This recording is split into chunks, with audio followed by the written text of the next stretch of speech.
আসসালামু আলাইকুম and welcome back to Sathi's kitchen. আশা করি সবাই অনেক ভালো আছেন।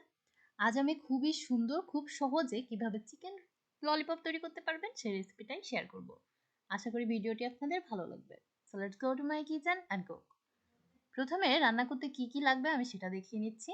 জিরা গুঁড়া আছে 2 চা চামচ পরিমাণ, চিলি ফ্লেক্স 1 চা চামচ, ধনিয়া এবং চিকেন আছে 2 টেবিল চামচ পরিমাণ। আর এখানে আমি আলু আগে থেকেই সিদ্ধ করে রেখেছিলাম। এবার সবগুলা উপকরণ আমি একসঙ্গে মিক্সড করে নিচ্ছি। দেন দিয়ে দিচ্ছি পেঁয়াজ। পেঁয়াজ এখানে আমি বড় সাইজের 2টা পেঁয়াজ নিয়েছি আর কয়েকটা কাঁচামরিচ। দেন এখানে মশলাগুলো অ্যাড করছি আর এক্সট্রা অ্যাড করছি এখানে 1 চা চামচ হলুদ এবং মরিচের গুঁড়া আর পরিমাণ মতো লবণ। একটা ডিম ভেঙে দিচ্ছি। এবার আমি অ্যাড করব মুড়ি।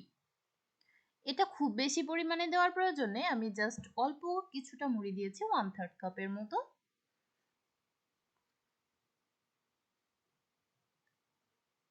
যে চিকেনটা পেস্ট করে নিয়েছিলাম সেটা আমি রানের থেকে নিয়েছিলাম, সেই হাড়টা আমি আলাদা করে সিদ্ধ করে নিয়েছি মশলা দিয়ে।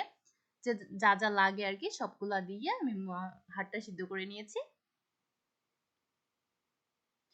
দেন এখানে আমি যে পুরটা রেডি করেছিলাম সেটা দিয়ে একটা ললিপপের আকার করে নিয়েছি আর ব্রেড ক্রাম্ব দিয়ে এটা কভার করে নিচ্ছি।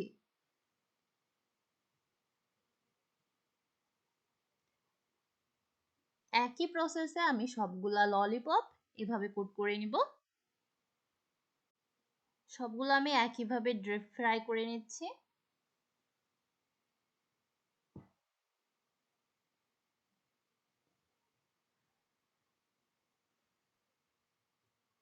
ব্যাস ভাজা হয়ে গেলেই রেডি। আর দেন আপনারা ইচ্ছা মতো পরিবেশন করতে পারবেন। দেখলেন তো এই সুন্দর রেসিপিটা কত সহজেই কমপ্লিট করা যায়। আর বাচ্চারা তো দেখেই খুশি হয়ে যাবে। আশা করি আপনাদের এই রেসিপিটি আজকে ভালো লেগেছে। এটা বিকালের নাস্তা হিসেবে অনায়াসে মেহমানদের সামনেও সার্ভ করতে পারবেন।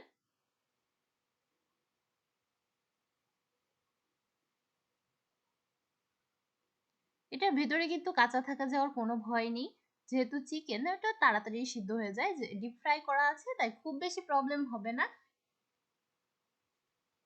আমি একটু ভেঙে দেখিয়ে দিচ্ছি আপনাদের।